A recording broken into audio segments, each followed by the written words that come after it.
We have images of men Lexington police say are behind more than a dozen robberies.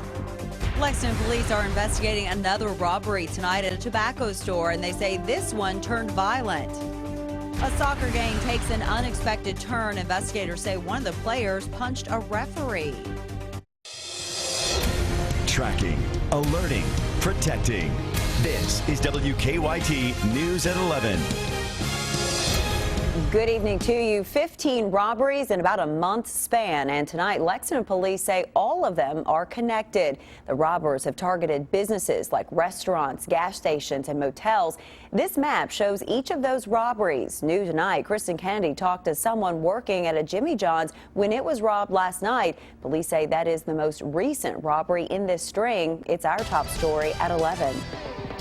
Well, they walked in like normal customers. Derek Taylor was sweeping near the front door Thursday night when he says two men with a gun rushed in. And they came up and grabbed me and they said, all right, I'll get behind the register. And they pointed the gun at me the whole time.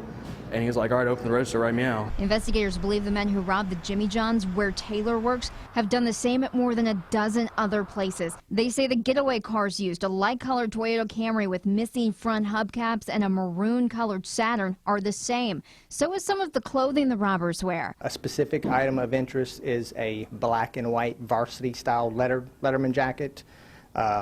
They unfortunately had their faces covered during the robberies. Police believe the first of the 15 robberies happened at this Waffle House, and within the last month, they say that the individuals robbed this restaurant a second time, along with more than a dozen other businesses. Anytime a business is robbed at gunpoint, it's a very dangerous situation. It's unpredictable, and so what we'd ask for any business owner or any person in the community is comply with their demands. Taylor says they gave the men what money they had in the registers.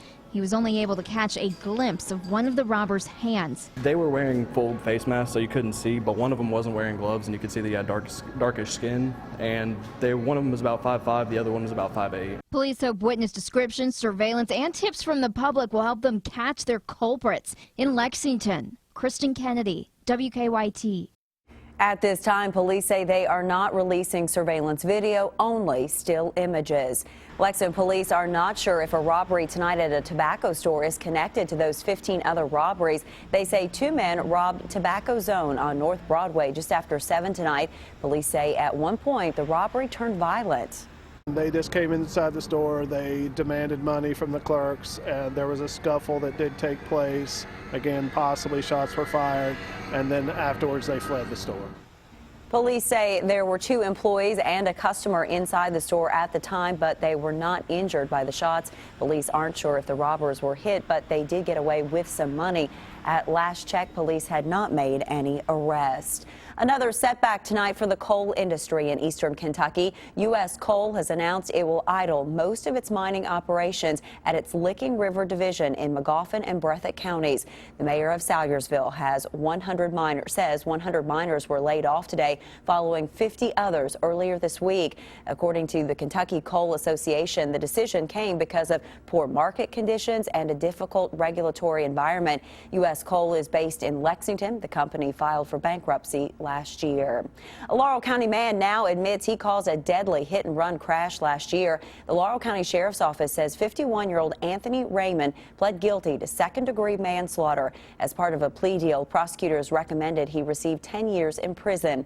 Last May, police say Raymond's car pulled out into the path of Randolph Scott's motorcycle on Highway 25. Scott later died from his injuries. Police say Raymond ran off after the crash and was arrested a week later.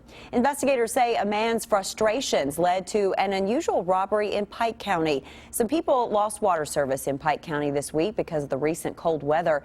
The Phelps Fire Station has been handing out water to people who don't have it. But the Pike County Sheriff says one man who showed up at the fire station took things too far. What we can find out, the guy just kind of raised his shirt and showed a weapon and said, I'm here to get my water and I want my water. Police say the man stole a case of water that was meant for the family of a child who was, they were helping with water distribution. That child's family did not have water. The sheriff plans to charge the man with first-degree robbery. A soccer game became way too heated. Investigators say one of the players ended up punching a referee. It happened during an adult championship game at Kentucky Indoor Soccer and Sports in Lexington. Tonight, the owner of the facility called this a shocking incident. Garrett Weimer talks to her new at 11. In the game of soccer, like the game of life, you win some and you lose some. It is a game. It is just a game. Mary Lynn Walsh owns Kentucky Indoor Soccer and Sports. She says a player on the losing end of an adult championship game Wednesday went way too far when he punched a referee. This guy literally just punched right through the net and hit him next to his eye. Walsh says the ref was okay and he called off the game after that. As for the player, of course, the guy took off out of here like he'd been shot. Walsh says they were able to figure out who it was because of his registration with the league he was playing in, and Walsh says he will not be allowed back through the doors here. Ever. Walsh says the man's teammates were horrified.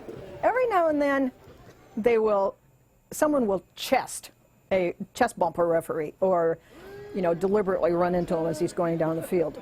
I don't think in my 12 years of owning this that we have ever had a referee hit. I don't remember that. I think I'd remember.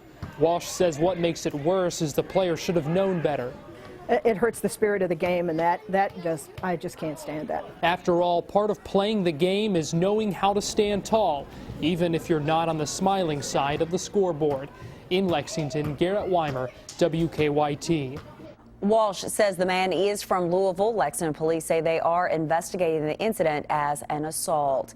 The Laurel County Sheriff's Office needs your help finding the person who damaged a fire department. Deputies released this surveillance picture of the suspect's car. They say early this morning the driver circled the Lilly Fire Department's main station 3 times before ramming the car into a bay door and driving off. Deputies say the door had extensive damage.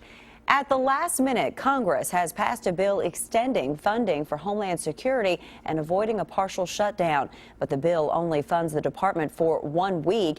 It's been sent to President Obama. Without action, the Homeland Security partial shutdown would begin at midnight. Earlier tonight, the House rejected a 3-week funding extension. Conservative Republicans wanted it to include provisions to block the president's action on immigration.